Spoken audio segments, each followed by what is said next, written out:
Hello students, today we start chapter number 5 tools for financial analysis common size statement। ठीक है, इससे पहले हमने चैप्टर किया है tools for financial analysis comparative statement. ठीक है, ये अब इसके बाद आती है कॉमन साइज स्टेटमेंट। तो ये देखिए क्या है कॉमन साइज स्टेटमेंट। क्या है वो स्टेटमेंट है जिसमें कि हम क्या करते हैं, इंडिविजुअल फिगर्स को कन्वर्ट करते हैं परसेंटेज में। ठीक है, टू सम कॉमन बेस लेके जो हमारी फिगर्स दी गई हैं उसको हम परसेंटेज में चेंज कर लेते हैं। तो percentage of each individual item show its relation to its respective total, that is total assets, total equity and liabilities और रेवेन्यू फ्रॉम ऑपरेशंस। तो इनसे हमें क्या है, इनके टोटल के मतलब उसका रिलेशन पता चलता है। ठीक है, उसकी परसेंटेज निकाल के। तो हम एक कॉमन बेस हमारे पास जो हमारे को अमाउंट दिया गया होता है उससे हम इसकी परसेंटेज निकालते हैं। ठीक है, अब देखिए इसके एलिमेंट्स क्या हैं कॉमन साइज स्टेटमेंट के।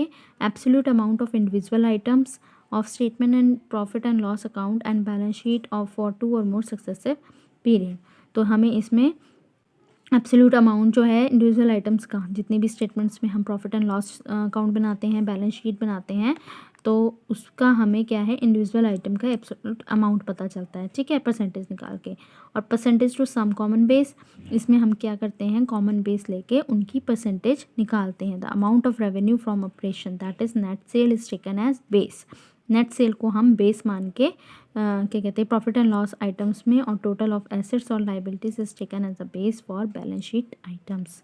ठीक है, बैलेंस शीट आइटम्स में टोटल जो हमारा एसेट्स का या लाइबिलिटीज़ का होता है उसको कॉमन बेस निकाल के उस अमाउंट के साथ क्या करते हैं, हम डिवाइड करके उसकी परसेंटेज निकालते हैं। ठीक है, तो ये था इसके एलिमेंट्स। अब नेक्स्ट इसमें देखिए types of common size statement. क्या क्या टाइप्स हैं, कॉमन साइज बैलेंस शीट बनाई जाती है इसमें, और common size statement of profit and loss बनाया जाता है। ठीक है, जैसे हमने पिछले चैप्टर में किया था। ठीक है, कंपैरेटिव स्टेटमेंट में उसमें भी यही कॉमन साइज ये बैलेंस शीट बनाई जाती है और प्रॉफिट एंड लॉस बनाया जाता है। तो अब इसके बाद ये देखिए कॉमन साइज बैलेंस शीट क्या है। Common size balance sheet is a statement in which total of assets और equity and liabilities is assumed to be equal to 100।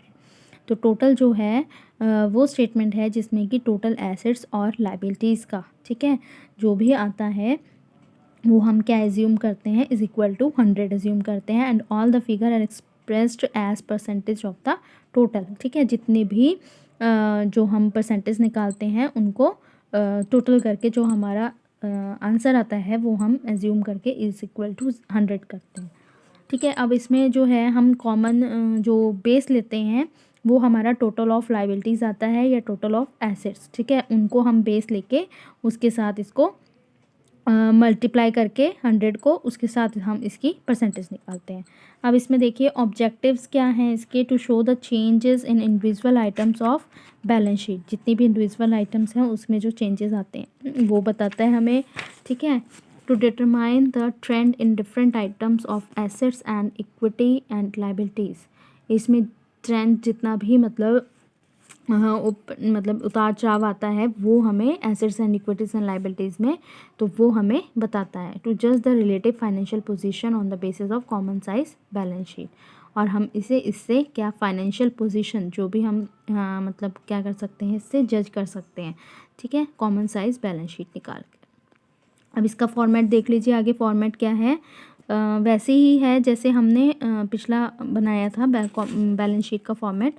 तो इसमें भी हम क्या करते हैं, नोट नंबर, एब्सोल्यूट अमाउंट जितना भी 14 मतलब जैसे ईयर, प्रीवियस ईयर का पहले और करंट ईयर का बाद में। ठीक है, उसके बाद हम इसमें प्रीवियस ईयर की परसेंटेज निकालेंगे और इसमें करंट ईयर की परसेंटेज निकालेंगे, percentage of balance sheet total. ठीक है, तो परसेंटेज अब निकाला हमने, इसमें equity and liabilities, share holder funds जितने आएंगे, share capital, equity share capital, preference share capital, reserve and surplus, non current liabilities, long term borrowings, long term provisions, current liabilities, short term borrowings, state payable, other current liabilities, short term provisions, total.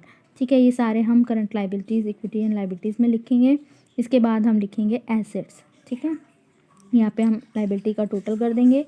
Then assets में हमारी देखिए ये सारी items आती हैं, non current assets में ये और करंट एसेट्स में current investments, inventories, trade receivable, cash and cash equivalent, short term loans and advances, other current assets. ठीक है, इसका हम टोटल कर देते हैं। तो ये सारी हमारी आइटम्स हैं जो हमारी कॉमन साइज बैलेंस शीट में लिखी जाती हैं।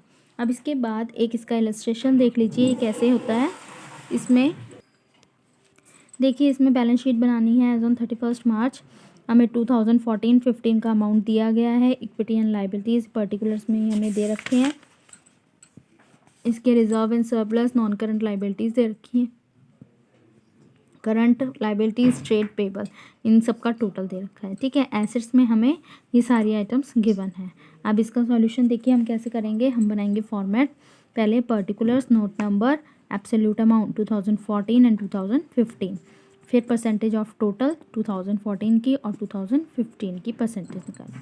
अब हम यहाँ लिख देंगे जो हमें इक्विटी एंड लाइबिलिटीज़ दे रखा है। इसमें शेयर होल्डर फंड्स में इक्विटी शेयर कैपिटल तो 2014 का है 4000, 2015 का है 8000। ठीक है, इसमें अब देखिए हम इसको कैसे निकालेंगे।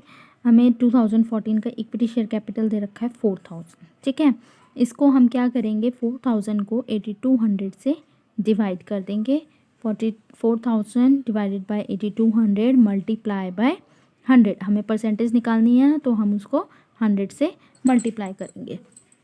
ठीक है, तो ये देखिए इसको हम कैसे करेंगे। हमारा ये अमाउंट आएगा 4000 हमें दे रखा है। इसका हमने बेस देखिए, बेस जो है टोटल हमने करंट ये लाइबिलिटीज़ का टोटल कितना है 8200। इसको हमने इससे मल्टीप्लाई कर दिया तो ये हमारा कट हो जाएगा। इसके बाद ये 41 और ये तो देखिए हमने इसको सॉल्व करा है। ठीक है, इसको हमने परसेंटेज में निकालना है तो हमारे पास कितनी परसेंट आई है 48.78। ठीक है, तो ये देखिए 48.78 2014 की हमारे पास परसेंटेज आ गई। बस ये ध्यान रखिएगा जितना हमारे को अमाउंट दे रखा है हमने कॉमन बेस, देखिए बेस हमारा ये है।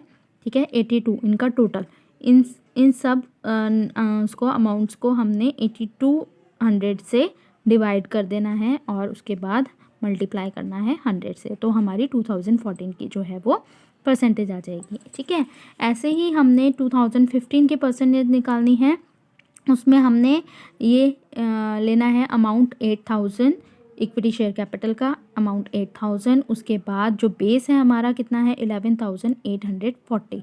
ठीक है, ये लेना है बेस डिवाइडेड बाय 40। इसको हम ऐसे लिखेंगे, देख लीजिए एक बार, 8000 11,840 और इसको हम क्या कर देंगे मल्टीप्लाई बाय 100। ठीक है, तो जब हम इसको सॉल्व करेंगे तो हमारी परसेंटेज आ जाएगी 67.57 आ जाएगी। ठीक है, ऐसे ही इन सब अमाउंट्स को हमने क्या करना है ऊपर लिखना है। उसके बाद बेस लेना है, हमने डिवाइड करना है इसको इस अमाउंट से टोटल से और देन मल्टीप्लाई बाय 100। तो हमारे पास ये सारे अमाउंट परसेंटेज आ जाएंगे। ठीक है, और इनका जो टोटल आएगा वो हमने क्या लेना है एज्यूम 100। ठीक है, तो ये हमारा इस तरीके का क्वेश्चन होगा। और एसेट्स में भी हम ऐसे ही लिखेंगे। एसेट्स में जो हमारे को आइटम्स दे रखी हैं उसको हम यहाँ पे लिखेंगे। इसके बाद हमने क्या करना है, इनका भी टोटल ऐसे ही लेना है 4000 मल्टीप्लाई बाय 8200।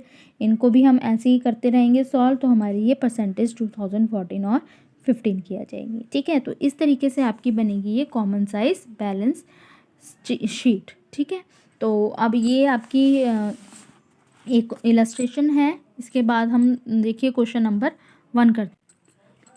देखिए हमने ये इसका फॉर्मेट बना लिया है 2014-15 इनकी परसेंटेज पर्टिकुलर्स में हमने ये आइटम्स लिख दी हैं।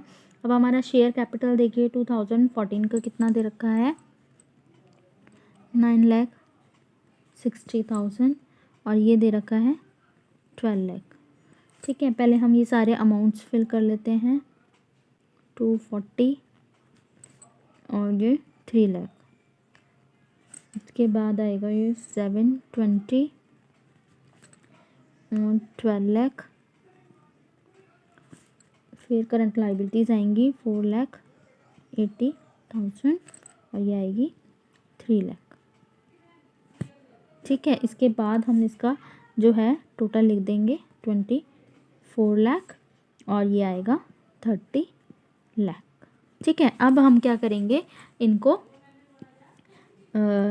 इनकी परसेंटेज निकालेंगे। तो फर्स्ट शेयर कैपिटल की जो हम परसेंटेज निकालेंगे 9,60,000, ये हम वर्किंग नोट में लिखेंगे यहाँ पे 9,60,000 अपॉन 24 लाख मल्टीप्लाई बाय 100। तो कितनी आएगी इसकी 1 2 3 4 1 2 3 4। तो ये आई है 1 2 12 15 5 सॉरी। तो ये आई है देखो हमारी 40, कितनी आई है 40%। ठीक है। 9,60,000 को हमने 24 लाख से डिवाइड कर दिया तो हमारी आई है 40%। अब हम 2015 की निकालेंगे तो 12 लाख को हम 30